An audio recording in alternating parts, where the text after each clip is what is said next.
Yan, magandang araw po sa ating lahat. Welcome back po sa aking munting YouTube channel, Rich NG TV po. Kung bago pa lang po kayo sa aking munting channel, paki-subscribe na lamang po kung hindi po kalalabisan sa inyo.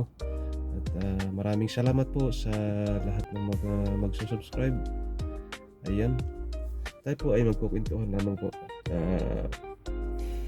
Yung journey po natin sa tawag dyan, sa YouTube, no?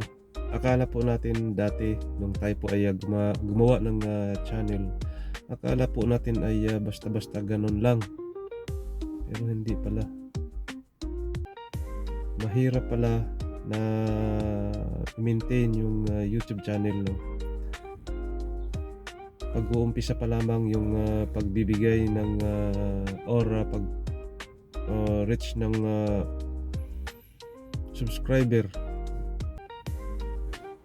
medyo mahirap pala kunin yung 1,000 subscriber at saka 4,000 watch hour. Kaya kapag nag-i-start po tayo pala ng YouTube, so kailangan po natin na magsipag, no? Kapag na-monetize po tayo, mas lalo po natin sisipagan para tayo po ay kumita sa YouTube, no? So kailangan po mag-upload po tayo ng mga videos na mas yun po bang pinapanood, interesting kumbaga.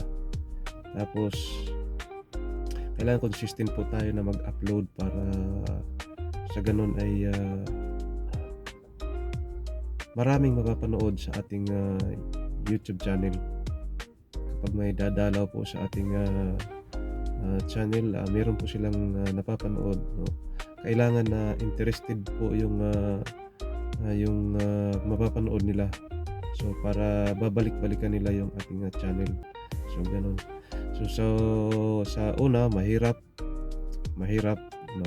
Kapag nag-uumpisa pa lang yung i-upload mo, nangangapa ka pa kung ano po yung mga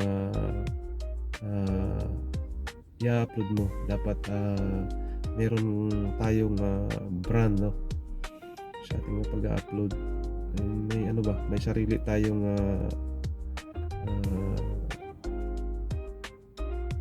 parang palatandaan, no? Para matandaan po tayo ng mga tao. Kunyari comedy, ganun. Para tayo po ay madaling matandaan ng mga tao or mga viewers. At kung hindi pa tayo monetize, nakala ko noon ay ganun na basta magkaroon lang tayo ng channel ay yun na. Yun pala, pagka hindi po tayo consistent para sa ating pag-upload, nababawasan yung ating watch hour, no? Nababawasan. Kung tinignan ko dati yung aking watch hour nung nagka-interest na ako, kulang 200 watch hour na siya. So nung hindi na po ako nag-upload, hindi na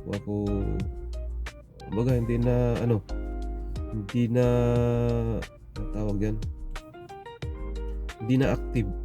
Kung tiningnan ko yung YouTube studio ko, bumagsak sa 50 na lang, 50 watch hours. So ang laki po ng ibinagsak. So ganun po pala yung implication po nung hindi ka na active sa iyong YouTube channel.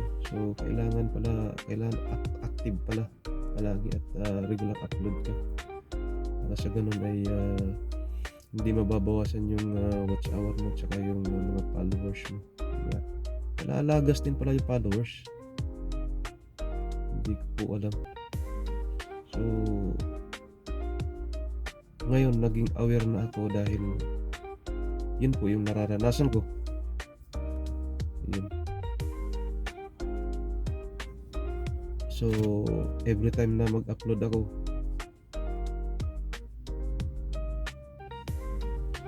at least once a week makapag-upload ng mga video para sa ganun ay yung watch hour, yung mga nakasubaybay na sa iyo, yung mga nakapalo na sa iyo,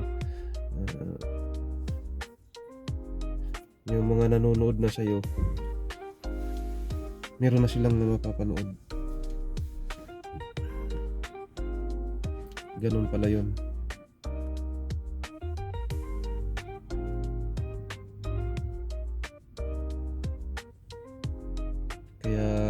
keep on uploading lamang ng mga video. Yun pala yung diskarte dyan. So kapag na-monetize na, so kailangan ay hindi ka pa rin pala titigil. Kailangan pala ay masipagan pa mag-upload ng mas maraming video para sa ganun na yung watch hour na tumaas. Kapag monetize na, para yung revenue, malaki yung sasahurin mo. Kasi mas maraming views, mas doon papasukan ni YT ng mga patalastas, mga commercial.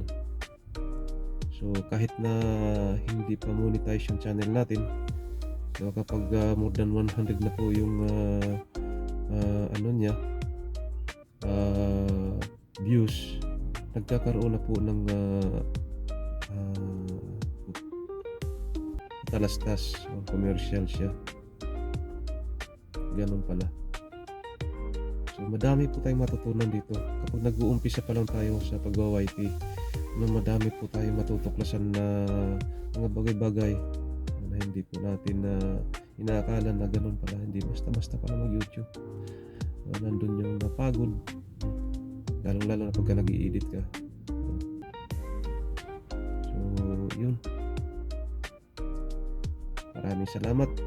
Konting kaalaman lamang na na-experience po natin dito sa pag-YT. Yan, huwag lang tayo sumuko, no? Medyo maliit pa yung ating followers, so umaangat naman kahit paano pa isa-isa.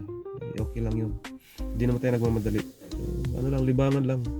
Yan, magandang araw po sa ating lahat. Bye bye.